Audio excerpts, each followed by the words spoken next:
So, you know that feeling when you don't get invited to a party, but you just go anyway? No? Just me then?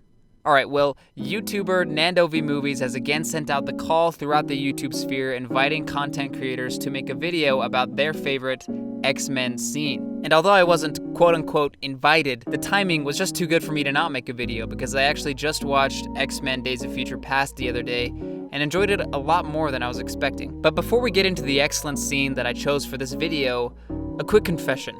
I have never really liked the X-Men. Not the comics, not the movies, old or new, I've just never really been a fan. With the exception of Logan, which is probably one of the best superhero movies ever, to be honest, but I don't really consider that one to be an X-Men movie. Now, when X-Men First Class came out, which was a prequel to the original X-Men trilogy, that was the first X-Men movie I would say that I liked, mainly because I liked James McAvoy and Michael Fassbender as Professor X and Magneto. They were interesting characters, and I liked their relationship a lot. However, I wasn't too excited about the movie in general because it was a prequel, and, well, for the most part, I don't like prequels. Especially when they're just showing events that build up to the events of the original movies, you know? I can deal with it when a prequel story is somewhat independent of the original story, but in the case of First Class, it was totally dependent on the original X-Men trilogy, as was building up the conflict between mutants and humans. So this is where Days of Future Past comes in, which is technically a sequel to First Class and also a continuation of the original trilogy. Stick with me, the story is kinda complicated. It goes like this: in the near future, after the events of the original trilogy, the world is coming to an end. A group of surviving X-Men decide to send Wolverine back in time to change the course of history and save the world.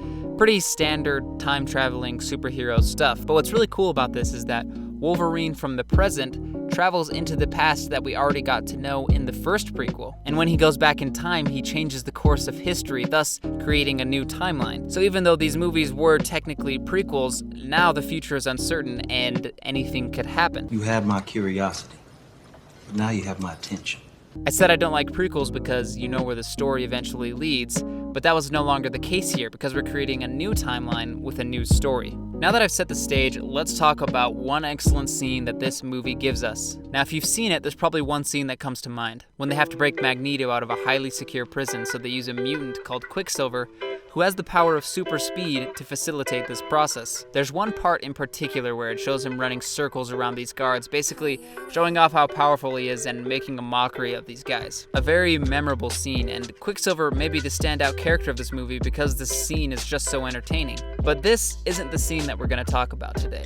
No, we're going to talk about the scene that sets you up to love that prison break scene even more, and that is Quicksilver's introduction. So in this scene, our heroes realize that they need to break Magneto out of a maximum security prison, the Pentagon. Something like this is pretty much impossible, but luckily Wolverine knows Quicksilver from the future, so they decide to look him up. His mom answers the door and immediately assumes that Quicksilver has done something wrong and offers to pay them off. What's he done now? I'll just write you a check for whatever he took. We just need to talk to him. So right off the bat, we haven't even seen the guy, but we know that he's a troublemaker, as supposedly strange men are constantly showing up to their house with some problems to settle. The group makes their way downstairs to find Quicksilver playing ping pong with himself, and when they start talking to him, they realize that he's already cased them up. How'd you know we've got a rental car? I checked your registration when you were walking through the door. I also had some time to kill, so I went through your rental agreement and saw you from out of town. Are you FBI? This is a little precursor of how powerful he is, and also of how much of a showboat he really is. I mean, come on, he's definitely showing off for them. They tell him that they need his help, but how on earth could they ever convince him to do something so dangerous and so illegal? So what's in it for me? You kleptomaniac, get to break into the Pentagon.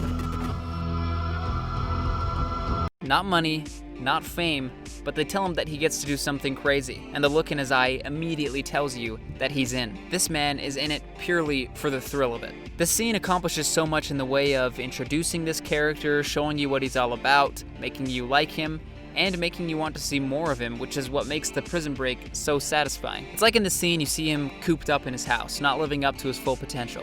You know, he's so bored and unchallenged that he's stealing ding-dongs for fun. But the X-Men give him a chance to do something incredible, spread his wings and fly, you know, push his power to the limit. And he really doesn't disappoint. To understand how effective this intro is, let's take a look at the MCU's portrayal of the same character in Avengers Age of Ultron. Now, I don't have any real problems with the MCU Quicksilver, but I think we can all agree that he was a little boring and forgettable. If you asked even the most avid MCU fan, I think it would be hard for them to say that the MCU version was better, and that is a very rare occurrence. But it's clear to see why. This Quicksilver has stronger personality traits and is given more fun stuff to do, even with less screen time than the MCU version. I think, anyway. I don't know the exact screen time numbers. It is a shame that we couldn't have gotten this version in the MCU, but hey, with all this multiverse stuff that's going to be happening in the MCU, you never know, maybe he pops up somewhere.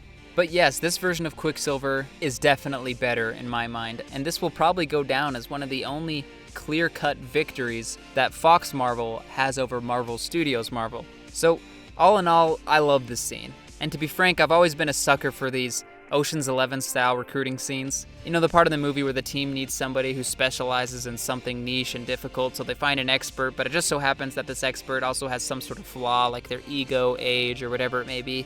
Yeah, I love that stuff. And don't get me wrong, there are a lot of bad X-Men movies, but X-Men Days of Future Past is not one of them. Even though Quicksilver is really only in 2 major scenes, he definitely steals both of them. Evan Peters does a great job with the role, it was written well, and come on, I don't care who you are, this is awesome.